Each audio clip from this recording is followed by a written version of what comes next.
되시겠습니다. 아멘. 자, 오늘 이 말씀을 가지고 예수님의 마지막 유언이라고 하는 제목으로 은혜를 나누려고 합니다. 요한복음 13장부터 17장까지의 내용은 아시는 바대로 예수님이 마지막 유월절 만찬을 하시면서 행하신 그런 말씀들을 모아놓은 내용들입니다. 다른 세 복음 마태, 마가, 누가는 아주 짧게 간단하게 언급을 했지만 요한 사도는 아주 자세하게 예수님의 마지막 만찬에서 하신 세족식이라든지 또 성찬이라든지 또 가르침에 대해서 아주 길게 자세하게 우리에게 소개해 주고 있습니다.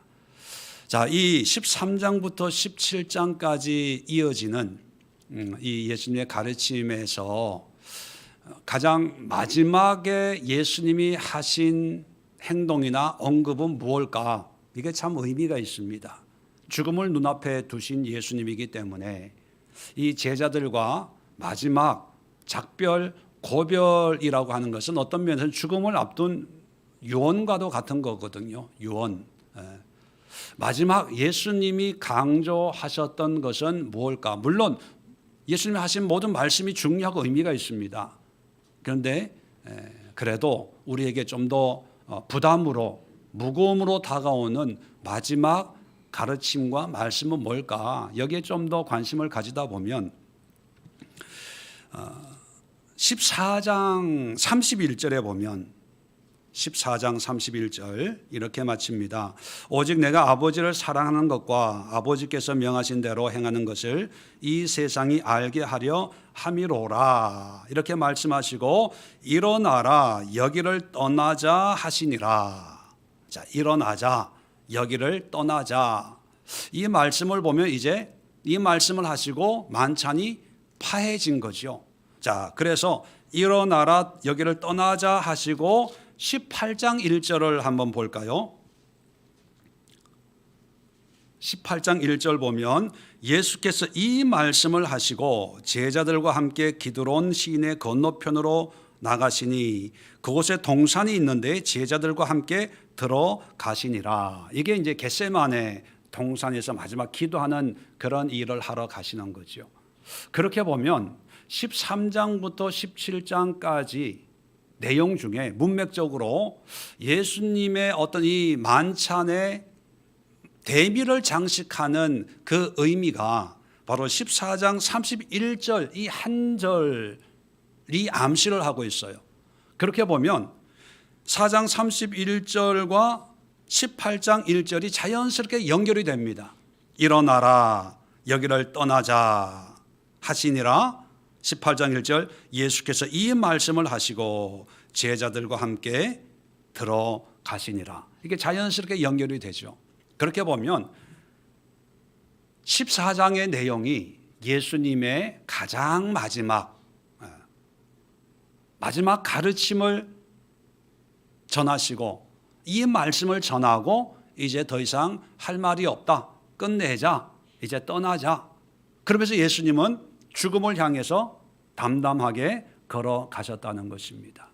그렇다면 14장의 내용이 다른 말씀도 정말 중요하지만 더 우리에게 좀 무게감 있게 다가오고 또 예수님도 마지막 메시지라면 예수님도 좀 더 신중하게 엄숙하게 의미 있게 전했지 않았을까. 그렇다면 14장의 내용을 제가 작년 12월 달에 한 달 내내 이 14장에 있는 길, 진리, 생명에 대해서 함께 나누었죠. 근심하는 제자들에게 근심하지 마라. 나를 믿으니 또 하나님을 믿으니 또 나를 믿어라. 왜냐하면 내가 길이고 진리고 생명이니까 나로 말미암지 않으면 하나님께로 올 자가 없어. 나를 믿고 따르면 그것이 하나님께로 가는 거야. 걱정하지 마. 이런 메시지를 전했습니다. 자, 그러면 제자들이 이 메시지를 듣고 위안을 삼았을까? 힘을 얻었을까? 그 다음에 8절에 보면 이 말을 듣고 빌립이 이렇게 대답을 합니다.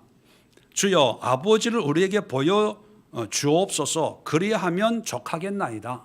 자, 이 의미의 이 빌립의 대답에 또는 질문에 의미를 좀 집어넣어서 설명을 하면 이런 의미예요. 예수님의 말씀을 듣긴 듣지만 당최 무슨 말 하는지 모르겠습니다. 뭐 길이고 진리요 생명이고 뭐 이렇게 복잡하게 얘기하지 마시고 그냥 간단 명료하게 하나님을 보여주시면 아주 간단하잖아요. 보여주세요. 경험하게 해주세요.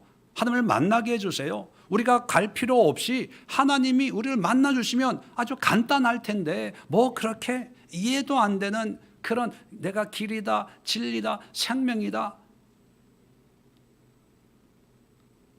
그런 얘기하지 마시고 간단하게 해결 좀 해주세요. 이게 제자들의 속마음이었어요. 이 제자들의 마음이 도저히 이해가 안 되면 이렇게 생각하면 돼요. 아, 목사님이 설교할 때 그 설교를 듣는 내 마음과 똑같구나. 아유, 목사님 길게 장황하게 설명하지 마시고 요점만 간단히 짧게 확실하게 그렇게 요점만 콕 찍어서 설명해 주지. 뭐 서론 본론 결론 예화 듣고 뭐 하고 빙글빙글 돌아서 목사님 당최 무슨 얘기하는지 모르겠습니다. 요점만 간단히 요점. 여러분도 그러잖아요. 그러시는 분만 아멘.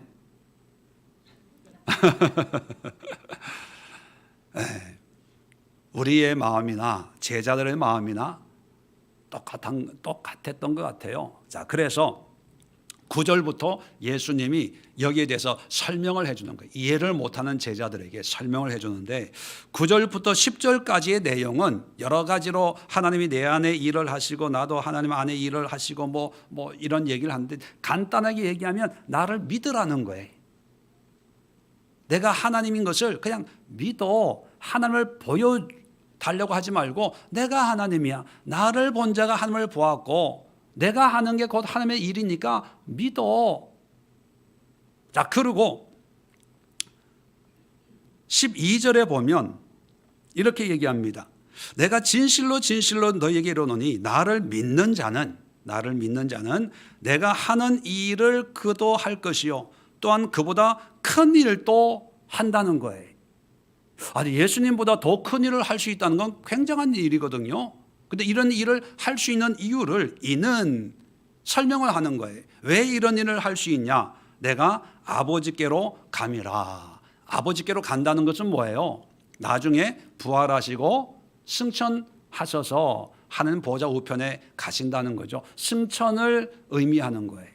왜 예수님의 승천을 하셔야 되냐 하면 우리로 하여금 믿는 자로 하여금 더 큰 일을 할 수 있도록 그죠? 그러면서 약속을 합니다. 그렇게 내가 꼭 해줄 테니까 나를 믿어. 그리고 약속을 한다. 그러면서 약속한다는 말은 없지만 13절 14절 보면 너희가 내 이름으로 무엇을 구하든지 내가 행하리니 이는 아버지로 하여금 아들로 말미암아 영광을 받으시게 하려 함이라. 자, 내가 이제 하늘 승천해서 하늘 보좌 우편에 앉아 있을 테니까 너희가 내 이름으로 무엇을 구하면 내가 행하겠다는 거예요. 약속할게, 행해줄게. 그러니까 너희가 내가 한 일도 할 수 있고 나보다 더 큰 일도 할 수 있는 거야. 자, 이 약속을 14절에 반복해요. 내 이름으로 무엇이든지 내게 구하면 내가 행하리라. 2번 반복 똑같은 말을 한다는 것은 무슨 뜻일까요? 진짜 빈말이 아니라 진짜로 내가 이렇게 해줄게 강조하는 거죠. 약속을 2번이나 했다는 것은 뭐 확실하다 이런 얘기예요. 자, 그래서 여기까지 정리를 해보면 이해가 안 되는 제자들에게 나를 믿어. 그러면 엄청난 일을 너희가 할 수 있다. 왜냐하면 너희들의 능력이 있어. 너희들의 능력과 지혜와 지식으로 그 일을 하는 게 아니라 내가 승천해서 하나님 보좌 우편에 앉아 있을 때 너희가 나에게 기도해. 내 이름으로 기도하면 내가 행할 거야. 그걸 위해서 내가 아버지께로 가는 거야. 걱정하지 마. 이렇게 얘기를 제자들에게 얘기를 하는 거죠. 근데 여기까지 이해하면 정말 예수님의 의도, 성경에서 뭘 말하는지에 정말 아무것도 모르는 영적 소경과 같은 거예요. 자, 이 얘기를 하는 이유가 있습니다. 이거는 서론에 불과해요. 자, 중요한 것은 15절입니다. 너희가 나를 사랑하면 나의 계명을 지키리라. 자, 너희가 나를 사랑하면 조건절입니다. 제자들이 예수님을 사랑하면, 우리 성도들이 예수님을 사랑하면 나의 계명을 지켜야 된다. 그런 의미죠. 계명이라고 하는 것은 예수님의 말씀, 하나님의 말씀을 통칭해서 개념이라고 얘기를 합니다. 자, 그런데 문제는 뭐냐면 왜 뜬금없이 계명을 지켜야 된다는 얘기를 예수님이 하실까요? 자, 계명을 지키는 게 쉽습니까? 어렵습니까? 쉽지가 않아요. 예수님의 말씀대로, 예수님이 길이요 진리요 생명이라고 하는 그런 예수님의 가르침대로 정말 믿음의 길을 가고 예수님이 진리인 것을 믿고 그리고 새로운 생명의 삶을 살아내는 게 어렵죠. 제자들이 그게 문제예요. 말씀은 좋은데 의미는 아는데 그렇게 살기가 쉽지가 않습니다. 그런데 예수님은 나를 사랑하면 그것을 해야 된다라고 말씀을 하니까 더 부담인 거예요.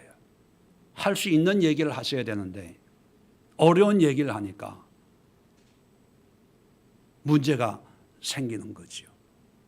그런데 이 원어 15절 원어를 보면 조건문인데 너희가 나를 사랑하면 나의 계명을 지키리라 이렇게 번역을 했는데 원어적으로 번역을 하면요. 네가 나를 사랑하면 나의 계명을 지킬 수 있다예요. 지킨다는 것이 직설법 미래 능동태예요. 명령형이 아닙니다. 지켜라가 아니라 지킬 수도 있고 지키지 못할 수도 있고 그런 게 아니라 네가 나를 사랑하면 나의 그 어렵다고 생각하는 그 계명들을 지킬 수 있다. 조건만 맞추면 자연히 그렇게 되는 게 조건이잖아요. 뭐뭐 하면 뭐뭐 할 거다. 사랑하면 지킬 수 있어. You can do. 지킬 수 있다는 거예요. 지금 제자들의 문제는 뭐냐면 예수님의 말씀은 좋은데 현실적으로 내 삶에서 그렇게 살 수 없기 때문에 차라리 그냥 간단하게 하나님을 보여주세요. 하나님을 만나게 해주세요. 그렇게 요구하는 거예요. 그런데 그게 예수님은 하나님을 보여주는 게 아니라 나를 본 자가 하나님을 봤고 내가 하는 것이 아니라 내 안에 하나님이 하신 일이니까 내가 한 일을 보고 하나님을 믿어.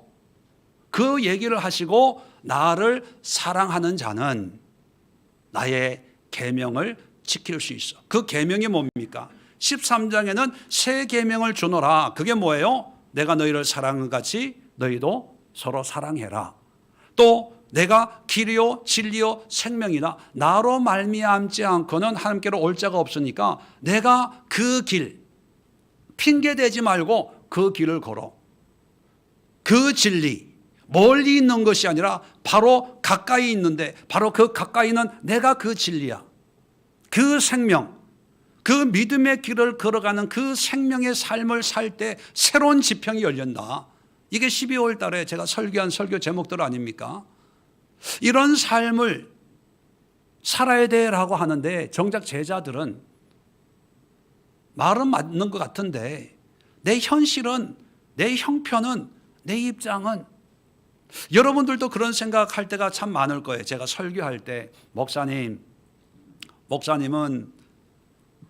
목회만 하면서 세상을 몰라서 그렇지요. 내가 얼마나 힘든데요.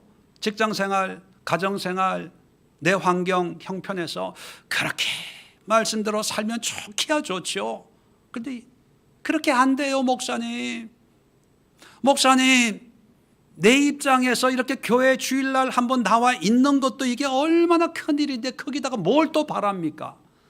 목사님, 몰라도 너무 몰라. 내 형편이, 내 입장이, 내 상황이. 여러분은 그러지 않아요? 제자들과 똑같아요. 자, 그런데 거기다가 예수님이 한수를 더 떠서 정말 나를 사랑하면 너희들은 그 계명들을 다 지킬 수 있어. 할 수 있어. 형편, 여건, 상황 어쩌고 저쩌고 내 입장이 뭐 이게 다 변명이고 다 할 수 있어. 다 할 수 있어. 이렇게 얘기하는 거예요. 자, 16절에 할 수 있는 이유를 설명을 합니다.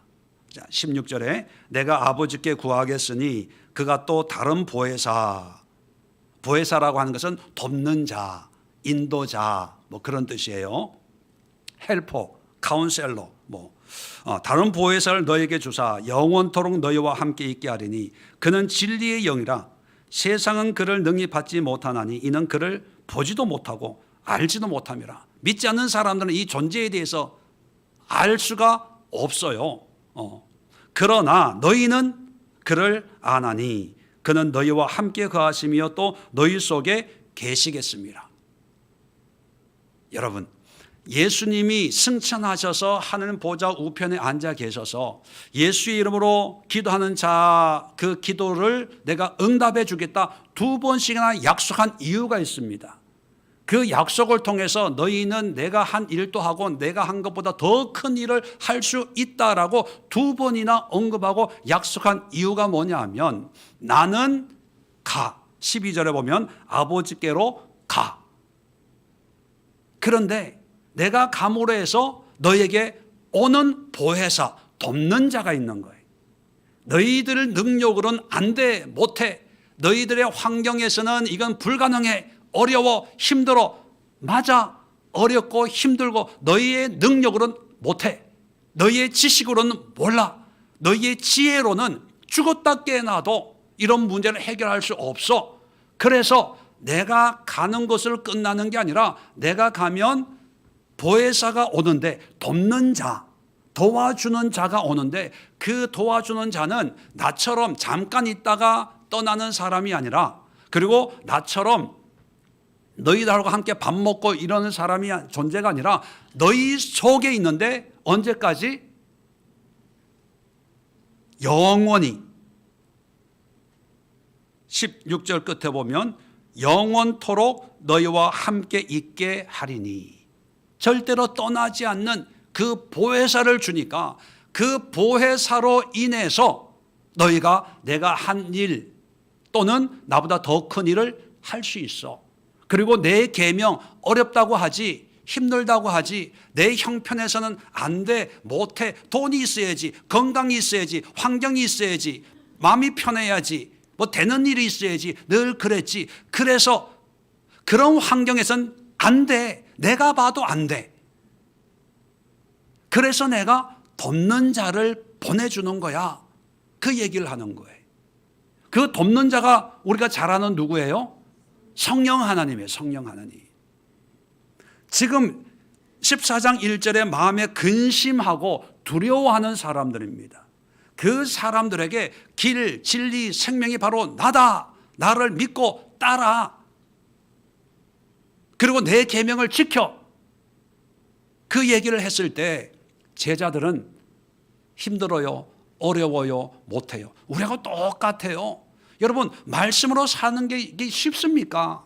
이 시대에 믿음으로 산다는 것, 교회 생활, 신앙 생활, 참된 기독교인이 된다는 게 이게 쉬워요, 어려워요? 어려워요. 하나님도 알고 우리도 알고 여러분도 알아요. 쉬운 일이 없어요. 쉬운 일이. 그리고 계명을 지킨다. 주일 한번 예배 드리는 것도 큰 일인데 거기다가 또 말씀대로 살아? 원수를 사랑해? 뺨을 때리면 오른뺨을 때리면 왼뺨을 대줘? 아니, 세상이 이렇게 어떻게 살아요? 이렇게 손해보고 어떻게 살아? 안 돼, 안 돼. 다 그렇게 생각을 해요. 그러면서도 또 주님은 사랑한대.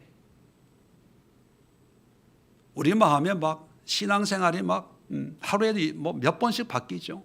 뭐 한다 그랬다가 못 한다 그랬다가 시험도 받았다가 또 이랬다가 뭐 그래요. 맞아요. 그게 우리의 실체입니다. 우리의 실체. 그렇기 때문에 하나님이 우리의 그런 약함을 도와주기 위해서 누구를 보내시냐? 성령님을 보내주시는 거예요. 자, 이 얘기를 그래서 결론으로 말씀드리면 예수를 믿고 예수님이 하신 일을 할 수 있는 것은 기도 많이 해서 예수의 이름으로 기도하면 하나님이 행하신다, 이 말씀을 믿고 열심히 기도하면 된다, 이 얘기를 하는 게 아니라, 기도를 얘기하려고 하는 게 아니라 성령의 도우심으로 예수의 일을 하고 예수도 그 더 큰 일을 할 수 있다는 것을, 또 계명을 다 지킬 수 있다는 것을 말씀하는 거예요. 성령의 도움을 받아라. 자, 그래서 이 얘기를 똑같이 합니다. 21절에 보면 나의 계명을 지키는 자라야 나를 사랑하는 자니 나를 사랑하는 자에게는 내 아버지께 사랑을 받을 것이요 나도 그를 사랑하여 그에게 나를 나타내리라. 내 계명을 지키는 사람에게, 말씀대로 사는 사람에게 나를 나타내 줄 거야 이랬더니만 22절에 가룟인 아닌 유다, 이게 뭐냐? 다데오입니다. 예수님의 12 제자 중에 다데오. 가룟 유다와 이제 이름이 비슷하니까 구분하기 위해서 이제 가룟 아닌 유다 이렇게 얘기합니다. 주여 어찌하여 자기를 우리에게는, 우리 제자들을 하나님을 사랑하는 자에게는 나타내고 세상 믿지 않는 자에게는 안 나타냅니까? 왜 우리에게만 나타냅니까? 이렇게 얘기했더니만 또 똑같이 얘기해요. 아까 빌립의 대답한 것처럼 23절 24절 보면 아까는 계명을 지킬 수 있다, 계명을 지켜 나를 사랑하는 사람이다, 그렇게 계명이라는 표현을 썼는데 23절에는 그냥 사람이 나를 사랑하면 내 말을 지키리니, 내 말, 예수님의 가르치신 그 말씀을 지키리니 내 아버지께서 그를 사랑하실 것이요 우리가 그에게 가서 거처를 그와 함께 하리라. 예수님의 말씀을 지키면 구원받는다는 거예요. 반대로 24절에 내 말을 지키지 않으면 너희가 듣는 말은 내 말이 아니요 나를 보내신 아버지의 말씀이다. 이게 뭐냐면 내 말을 지키지 않으면 나를 사랑하지 않는 사람이에요. 사랑하지 않으면 구원이 있어요, 없어요? 없다는 거죠. 자, 말씀을 이제 지켜야 되는 거예요. 근데 말씀을 지키는 게 가능하다, 불가능하다? 거의 불가능해요. 우리가 알잖아요. 자, 그러면 예수님 불가능한 얘기를 또 하시는 걸까? 아닙니다. 25절 보세요. 내가 아직 너희와 함께 있어서 이 말을 너희에게 하였거니와 보혜사 곧 아버지께서 내 이름으로 보내실 그 성령, 그가 너희에게 모든 것을 가르치고, 뭘 가르쳐요? 예수님의 계명, 예수님의 말씀을 성령님이 우리에게 가르쳐 주세요. 또 내가 너에게 말한 모든 것을 생각나게 해요. 성령님이. 우리의 능력으로는 지킬 수 없고 기억할 수 없고 행할 수가 없어요. 그래서 예수님이 우리에게 성령을 보내주셔서 그 성령으로 예수님의 말씀을 지키게 하고 계명을 지키게 하고 예수님을 사랑하게 하는 거예요. 지금 마지막 만찬을 행하시고 마지막 메시지가 뭐냐 하면 근심하고 염려하고 두려워하고 있는 이 제자들에게 예수님이 내가 길이요 진리요 생명이다. 나로 말미암아 아버지께로 간다. 정말 너희가 나를 사랑한다면 내 계명을 지켜야 돼. 아니, 우리의 능력으로 할 수 없는 얘기만 하는 거예요. 그러니까 제자들은 멘붕이 오는 거죠. 어떻게 해야 되냐? 차라리 간단하게 하나님을 보여주시면 하나님을 믿고 살겠는데 뭐 이래라 저래라 이거 해라 그거 어떻게 합니까? 예수님 가시면 끝나지만 우리는 여기 살아야 돼요. 우리 핍박받고 있어요. 어떻게 그렇게 쉽게 뭐 말씀을 지키고 합니까? 이런 마음을 가지고 있는 제자들에게 너희들은 할 수 없어. 너희들의 능력으로는 내 말 하나도 지킬 수 없어. 그래서 보혜사를 보내주니까 그 성령님이 너희들과 협력해서 알게 하고 가르쳐주고 깨닫게 하고 느끼게 하고 감동을 주고 도전하게 하고 헌신하게 하고 그렇게 할 거야. 결론은 뭐냐 하면 성령의 도움을 받아. 성령의 도움 받아. 자, 그래서 26절에 그렇게 얘기하고 27절 보세요. 평안을 너에게 끼치노니 곧 나의 평안을 너에게 주노라. 내가 너에게 주는 것은 세상에 주는 것 같지 아니하니 너희는 마음에 근심하지도 말고 두려워하지도 말라. 자, 14장 1절에 너희는 마음에 근심하지 말라. 염려하는 제자들에게 위로를 주려고 예수님 말씀을 시작했어요. 자, 그러면서 27절에 이제는 근심하지 마. 그 1절과 27절 사이에 있는 핵심 내용, 근심하지 않을 수 있는 비결이 뭡니까? 성령이에요, 성령. 여러분, 우리가 세상살이 할 때 얼마나 염려, 걱정, 근심이 있습니다. 직장에, 미래에, 가정에, 노후에, 건강에, 자녀에 근심, 걱정이잖아요. 이렇게 올해는 경기가 더 안 좋고 세계 곳곳에서 뭐 전쟁이 터지고 지금 뭐 중동의 또 다른 전쟁에 소용돌이 뭐 호르무즈 해협에 배에 미사일을 쏘고 뭐 이런 또 다른 중동 전쟁이 일어나지 않을까? 경제가 더 어려워지지 않을까? 뭐 이런 사실 좋은 뉴스보다 염려, 걱정, 근심이 더 많잖아요. 이런 상황에서 우리가 평안을 너에게 끼치노라. 평안이 어디서 옵니까? 우리의 능력으로 절대로 평안을 누릴 수가 없어요. 돈이 있다고 평안할까요? 그 돈 지키느라고 문제가 생겨요. 건강하면 편안할까요? 할 일이 없어서 또 걱정해요. 몸은 건강한데 먹고 살 일이. 자녀들이 시집장가 가면 이제 걱정거리 없을까요? 애가 안 생겨서 걱정이에요. 애 생기면 걱정 없을까요? 그 애가 아프니 뭐니 뭐 독감이 걸렸니? 여러분, 이 세상의 것으로는 우리에게 평안을 줄 수 있는 게 없어요. 평안이라고 착각하게 만드는 거죠. 자, 그런 상황에서 예수님이 주는 평안이 뭐냐면 성령을 통해서는 성령을. 자, 16장을 봅시다. 요한복음 16장 7절. 자, 그러나 내가 너에게 실상을 말하느니, 실상, 팩트를 얘기해 주는데 내가 떠나가는 것이 너희에게 유익이라. 지금 제자들은 예수님이 떠나갈까 봐 걱정하고 있잖아요. 떠나지 말라고. 근데 떠나가는 게 유익이래요. 왜 유익이냐? 내가 떠나가지 아니하면 보혜사가 너희에게로 오시지 아니할 것이요 가면 내가 그를 너에게 보내리니 그가 와서 죄에 대하여 의에 대하여 심판에 대하여 세상을 책망하시리라. 죄에 대하여 의에 대하여 심판에 대하여, 이건 하나님의 계명의 의미를 알려준다는 거예요. 깨닫게 해준다는 거예요. 그러니까 예수님이 승천하는 게 오히려 우리에게 덕이에요. 왜? 그로 말미암아 성령이 오셔서 성령과 함께 신앙생활. 옛날에는 나 혼자 뭔가 해보려고 내가 노력하고 수고하고 막 믿으려고 막 애를 썼는데, 근데 그게 아니라 그렇게 해봐야 상처밖에 없어요. 괜히 시험당하고 오해하고 싸우고 뺏고 빼앗기고 누가 잘했냐 못했냐 도토리 키재기 하면서 늘 마음에 상처밖에 없거든요. 자, 그런데 성령과 함께 신앙생활 하다 보니까 성령이 알게 해주는 거예요. 깨닫게 해주는 거예요. 성령이 인도해 주는 거예요. 성령이 위로해 주는 거예요. 성령의 능력으로 회복시켜 주는 거예요.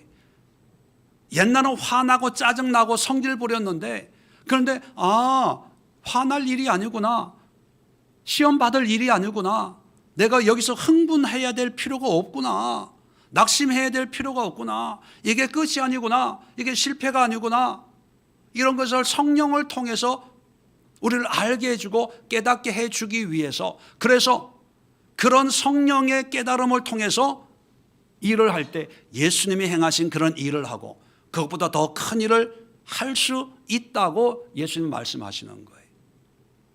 자, 예수님의 마지막 유언과도 같은 이 성령에 대해서 말씀하시고, 아까 말씀드린 것처럼 14장 31절에 끝에 일어나라, 여기를 떠나자. 뭡니까? 더 이상 해줄 말이 없어. 내가 하고 싶은 말은 이제 다 한 거야. 이제 가자. 예수님은 죽음을 향해서 가시는 거예요. 예수님의 마지막 간절한 유언이 뭐냐면, 너희 지식으로, 너희 지혜로 이해되는 부분만 이해하고 이해 안 되는 것은 모른다, 없다, 아니다, 잘못됐다 이렇게 얘기하지 말라는 거예요.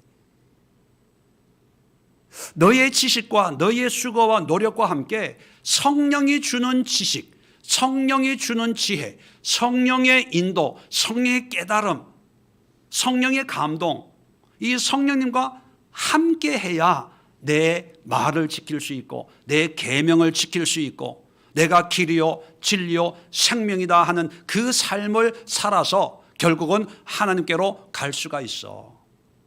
그게 마지막 유언입니다.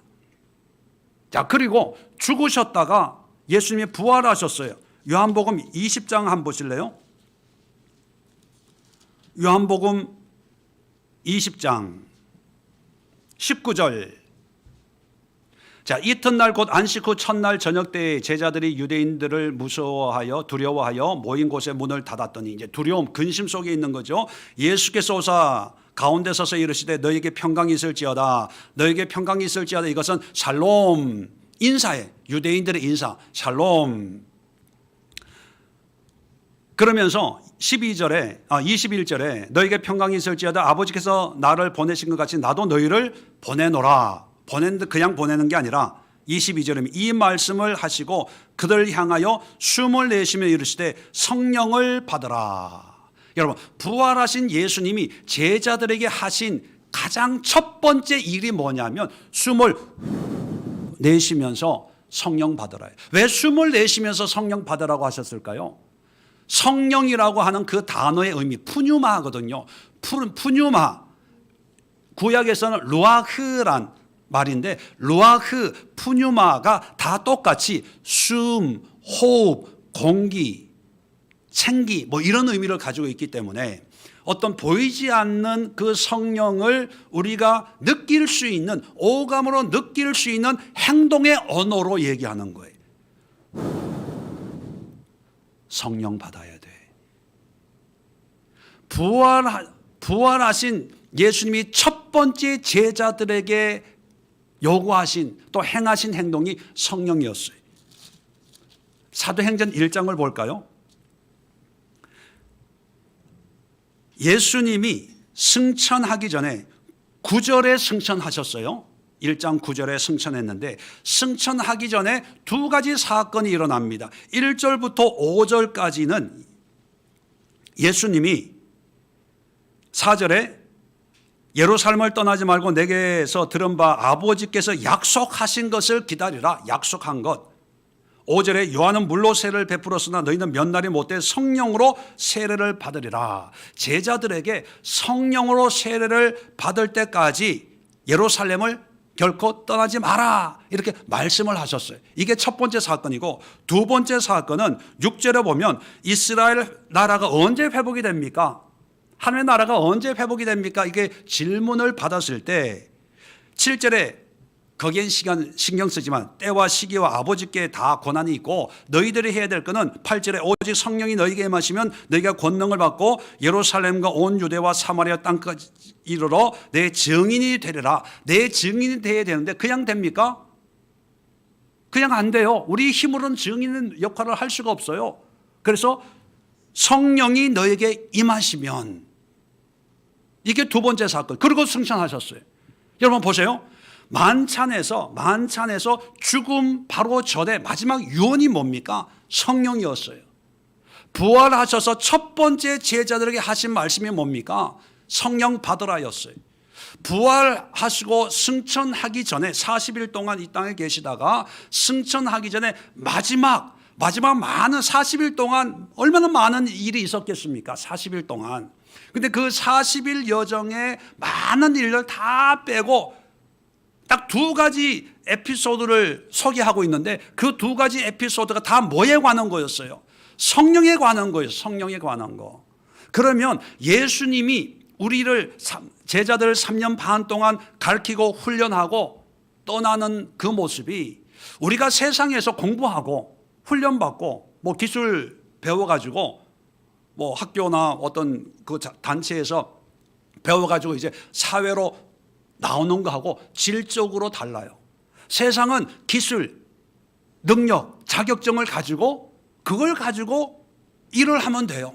바리스타 자격증이 있으면 그냥 그걸 가지고 열심히 일하면 돼요. 금명성실하게.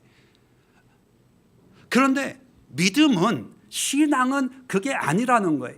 우리가 아무리 예수님을 만나고 성경 공부하고 제자 훈련하고 뭐 40일 기도를 하고 금식 기도를 하고 기도원에서 뭐 어떤 훈련을 받고 신학교의 훈련을 받아도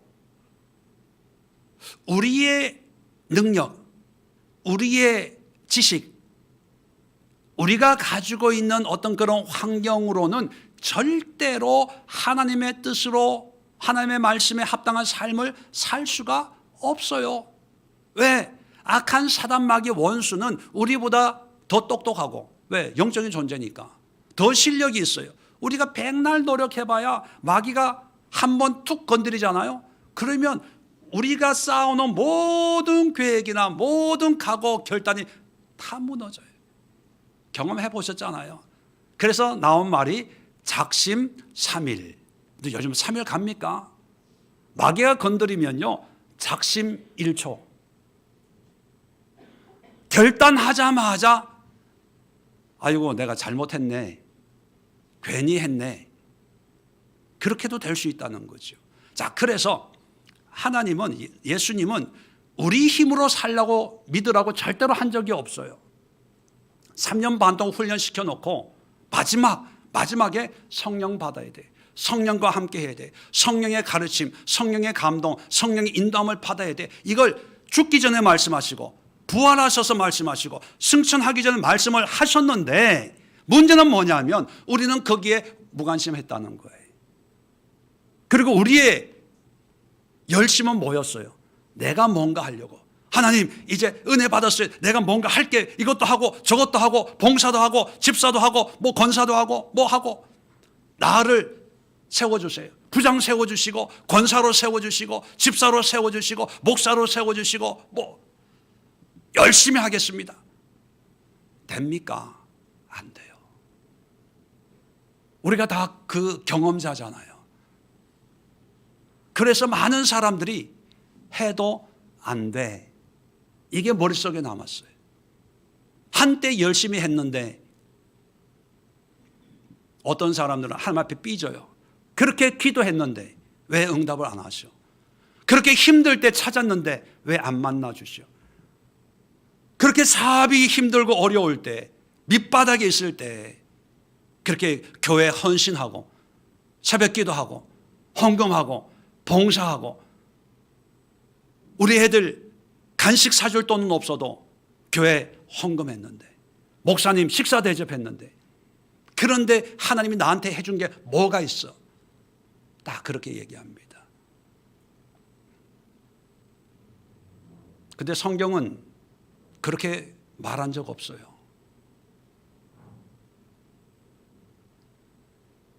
성령과 함께였어요. 세상의 자격증을 취득한 사람처럼 이제는 내가 기도하고 예수의 이름으로 기도하면 예수님이 행하신다고 하니까 주여 믿습니다, 예수의 이름으로 기도합니다. 근데 왜 안 돼? 기도해도 소용없어. 왜 기도해? 기도한다는 것은 약한 자들의 변명이야, 핑계야, 뭐 이렇게 얘기합니다.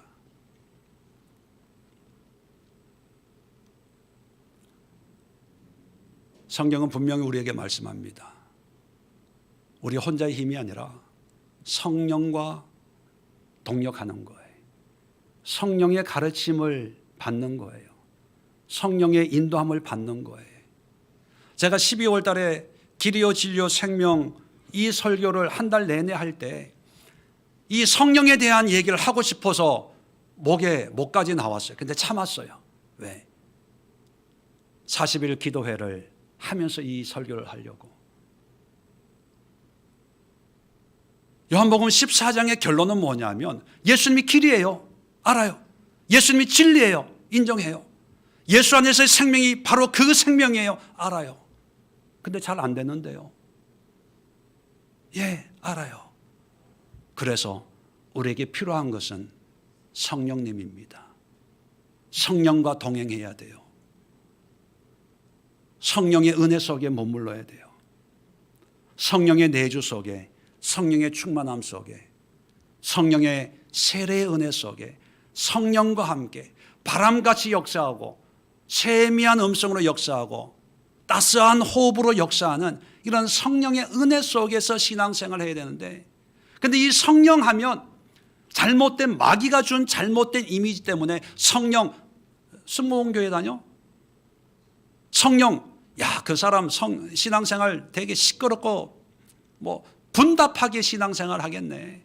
성령, 그 사람들 시끄러워. 랄랄라 따뜻 알지도 못한 방언이나 해쌓고 뭐 불로 해쌓고. 이 마귀가 이 성령에 대해서 잘못된 왜곡된 지식을 다 심어줘가지고 성령에 대해서 마음문이 열리고 마음문이 닫히고, 또 성령에 대해서 아는 사람들은 성령의 일부분만 강조해가지고 늘 불로 성령 믿습니다. 귀신아 사탄은 물러갈지어다 이따오 소리나 했었고, 정말 성령 하나님, 그 성령 하나님의 온전한 뜻 가운데 우리가 깊이, 우리가 물고기가 물속에 있는 것처럼, 새들이 공기 속을 나르는 것처럼 성령의 그 온유한 바람 속에, 호흡 속에, 생기 속에 머물면서 성령과 더불어 신앙생활하는 이런 훈련을 마귀가 아예 못하게 만들어 버렸어요. 근데 이 교회들은 그것을 분간하지 못하고 목회자들이 나서서 성령 하지 마라. 말씀이지 말씀. 무슨 성령 불로 그런 게 어디 있어? 여러분, 요한복음 14장에 제가 한 절 한 절 읽으면서 말씀을 드렸어요. 말씀으로 돌아갔어요. 말씀이 뭘 얘기합니까? 성령을 얘기하잖아요. 성령을. 그런데 오늘날 교회들은요, 성령이 아니라 교회 충성해야 돼. 교회 헌신해야 돼. 교회가 축복을 준다고 얘기를 합니다. 어떤 골빈 목회자들은 목사에게 순종해야 돼. 목사 대접 잘해야 돼. 목사에게 뭐 축복을 받아야 돼. 이따오 소리하고 있습니다. 성경 어디에 목회자 잘하면 복 받는다는 게 어디 있습니까? 교회 충성하면 복 받는다는 얘기가 어디 있어요? 우리의 대상은 하나님 한 분밖에 없어요. 사람도 아니에요. 직분도 아니에요. 경력도 아니에요. 모태신앙, 그게 무슨 소용이 있습니까? 우리의 관심은 오직 하나님. 그 하나님, 성삼위 하나님, 삼위, 성부, 성자, 성령 가운데 그 하나님의 성령이 어떤 분입니까? 우리에게 오셔서 우리의 지정의와 함께 교류하면서 우리에게 지식을 주고 지혜를 주고 감동을 주고 깨달음을 주고 인도를 하고, 정말 우리 삶이 오셔서 우리 형편과 상황을 너무 잘 아시는 그 성령님이 우리를 인도하시는데, 그 인도하는 그 성령님과 함께 가자는 거예요. 그게 믿음입니다. 그래서 40일 기도에 성령님에 대해서 함께 공부하고 있습니다. 여러분, 참석하지 못한 분들은 첫날부터 설교 내용이 영상에 올라가 있으니까 하나씩 제가 뭐 완벽한 건 아니에요. 저도 부족하죠. 그러나 그걸 통해서 조금이라도 성령님과 친밀해지고 가까워지고 성령님과 함께 내 문제를 해결하고 성령님께 의지하고 또 성령의 감동에 순종하고 그분께 내 마음을 내 삶을 내어드리고 성령이 내 안에 내가 성령 안에 그런 삶이 이 문제 많은 염려 걱정 근심이 끊임이 없는 이 시대를 평안함으로 살아낼 수 있는 그리고 하나님께 다다를 수 있는 우리 믿음의 여정이 된다는 것을 여러분 기억해 주시기를 부탁드리며 우리 함께 기도하고 또 주변의 많은 사람들에게 이 성령에 대해서 소개하고 전할 수 있는 우리 2024년 될 수 있기를 주님의 이름으로 부탁을 드립니다. 기도합니다. 좋으신 하나님 아버지 은혜와 사랑을 감사합니다. 예수님의 마지막 유언이 성령이고 부활의 첫 음성이 성령이었고 승천하시면서 마지막 말씀이 성령이었는데 왜 우리에게는 그 성령 하나님이 멀게만 느껴집니까? 왜 우리에게는 그 성령 하나님이 온전하신 하나님이 아니라 어떤 특별한 은사나 주고 방언만 하고 불로 하는 어떤 유난 떠는 신앙의 모습으로만 인식되고 있습니까? 우리 신앙생활, 우리의 삶에 문제 많은 예측할 수 없는 이 시대를 살아내는데 평강을 주는 분이 바로 성령님인데 왜 이 성령에 대해서는 무관심하고 자꾸 세상에서 평강을 찾고 사람에게서 평강을 찾고 환경에서 뭔가를 얻으려고 그렇게 애를 쓰고 있는지 마음이 아픕니다.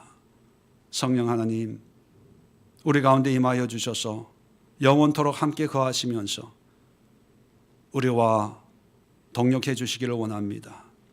성령의 지혜가 우리의 지혜가 되게 하시고 성령의 지식이 우리의 지식이 되게 하시고 성령의 그 은혜가 그 능력이 성령의 그 따스함이 우리의 마음이 되게 하여 주셔서 우리의 힘으로는 감당할 수 없고 이룰 수 없는 믿음의 여정을 성령님과 함께 그 길, 그 진리, 그 생명을 살아낼 수 있도록 역사하여 주시옵소서. 이제는 우리 주 예수 그리스도의 은혜와 하나님 아버지의 크고 놀라운 사랑하심과 성령의 교통 내주 충만 인도하시는 은혜가 머리 숙여 기도하는 모든 주의 백성들 머리 위에 지금부터 영원까지 함께하옵시기를 간절히 축원드리옵나이다. 아멘.